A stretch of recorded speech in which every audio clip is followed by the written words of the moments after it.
श्री स्वामी समर्थ।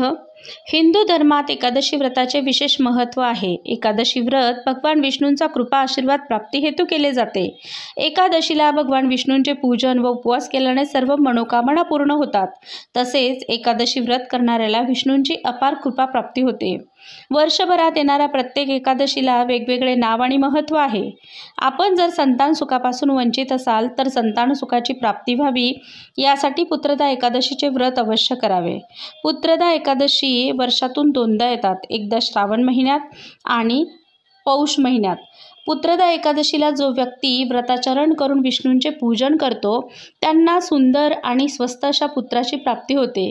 याशिवाय जो व्यक्ती ऐश्वर्य, संतती, स्वर्ग, मोक्ष सर्व काही मिळवण्यासाठी हे व्रत करेल त्याच्या सर्व मनोकामना पूर्ण होण्यासाठी भगवान विष्णूंचा कृपा आशीर्वाद प्राप्त होईल। चला तर मग अधिक माहिती जाणून घेऊया।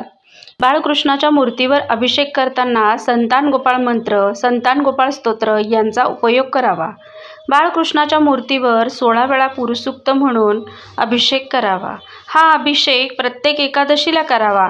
मात्र ज्यांना संतान सुख प्राप्ती करून घ्यायची आहे त्यांनी हा अभिषेक पुत्रदा एकादशीपासून सुरू करून अखंडपणे 41 दिवसांपर्यंत केल्यास शीघ्र फलदायी ठरतो।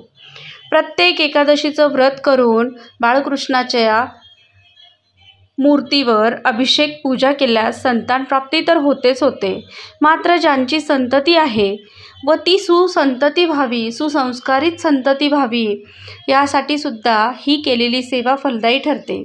एखाद्या कुटुंबात अनेक प्रयत्न करूनही संतान प्राप्ती होत नाही अशा व्यक्तींनी बाळकृष्णाच्या मूर्तीवर अभिषेक करण्यासोबतच भागवत ग्रंथाचे एकादशीच्या दिवशी पारायण अवश्य करावे। भागवत ग्रंथाचे संक्षिप्त स्वरूपातील ग्रंथ जवळच्या दिंडोरी प्रणीत सेवा केंद्रात सहज उपलब्ध होतील आणि जन्मजन्मांतरीचे शाप, ताप, तळतळाट, दुःख, दारिद्र्य दूर होण्यास मदत होईल।